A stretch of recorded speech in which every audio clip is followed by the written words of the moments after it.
BC. Firstly, just wanted to say thank you so much for everyone who subscribed to my channel and watched the video and left some nice comments. I really appreciate that. It's really quite unnerving to put your head on the camera here like this and talk to people around the world about records. I don't know why I find it so nerve-wracking, but you guys made me feel very welcome, so thank you so much. This video that I'm going to follow up with is a response to Fred's or Bigstar1000's ECM Gimmie 10 series. Some of these aren't going to be the best ECMs as far as some people are concerned, but from my collection I can only show and comment what I know. So hope you enjoy. Anyway, thanks.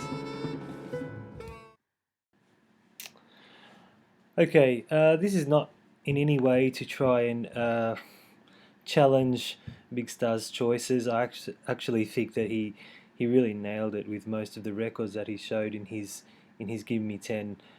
Things like Keith Jarrett's Colin concert is absolutely the epitome of ECM music, and is actually probably the one that best sums up the sound, the aesthetic, the sparseness, the improvisation element, the beauty that we really love about ECM records. The other one that Fred mentioned that I'll show again because I think it's right up there with my favourites is Gateway, this fantastic trio record with I think one of the best combos. Jack DeJohnette, Dave Holland, John Abercrombie, these guys together really create something really magical. I won't talk too much about those records because Fred showed them already, but I absolutely agree they would be in my top 10. I'll go on and talk about this one because it's not really one that comes up very often, and it's one that I play quite regularly actually. This one's called Cycles by David Darling. Cycles is one of those sort of rare records where we've got some instrumentation combinations that are, don't often work or collaborate together. But on this record, we've got things like the sitar and tabla and sort of Indian music played by Colin Walcott, but also meeting with some really beautiful strings and piano, and it's a really sort of spacious. Most ECM records are quite spacious and elegant in their presentation, but this one in particular, it seems like a very sort of dark, almost orchestral in its approach. This one's a really wonderful record. I recommend people checking it out. This one I'm going to show is a record that I'm not super familiar with, not like some of the others because I just recently bought it, but instantly when I put it on I absolutely loved it. And I think it comes down to the same old names on the record. We've got Kenny Wheeler, John Abercrombie, Dave Holland, Jack DeJohnette, Ralph Towner. These are all people that when they get together they make magic happen. This record here is Kenny Wheeler's Dear One, and this I was going to choose a Kenny Wheeler record, New Highs, but this one I think I liked it better. It's an absolute beauty. It's a slow building record. It's quite mid-tempo, a bit more upbeat than some of the other ones that I like, but this is just a really sort of ferocious jazz playing in some parts, but then but slowly building over time, progressive almost. This one's different again. It's sort of it's got a bit more of a Latin salsa-y feel, but really really still quite minimalist in its approach, just like most of this guy's records.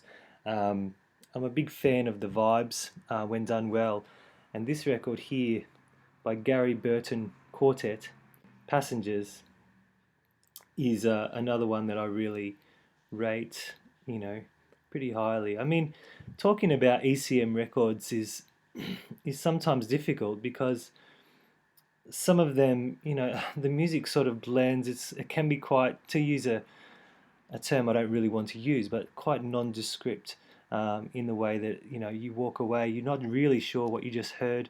You walk away, but some of it is quite memorable and quite it leaves an impact, but you're not really sure how, or what it's done. You can't quite pinpoint what it is, where the magic is happening, and that's what's so beautiful about these ECM records, is that they're sort of just so understated. There's nothing that pokes out and says, hey, look at me. There's almost like no ego to the creation of the record. So, and this one is right up there with that sort of aesthetic.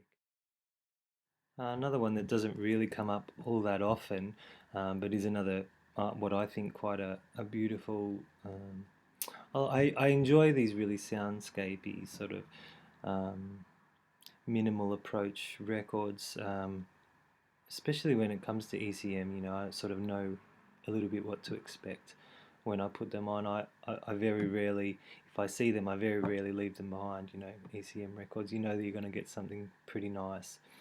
This record here is a solo acoustic artist, and the record is basically layers of acoustic guitar playing, not so much flamenco and not really noodling, but somewhere in between, in a really tasty sort of classy way, very melodic.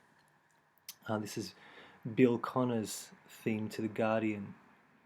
An interesting note, The Guardian, I'm not sure that's how you spell Guardian, but it was printed on here that way anyway.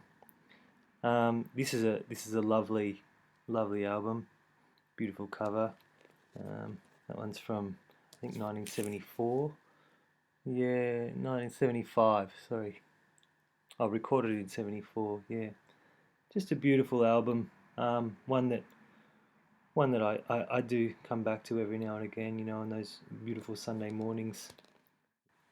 The next record I'm going to show is it's a later one. It's from 1980, and it's a bit of a sort of, it's different again.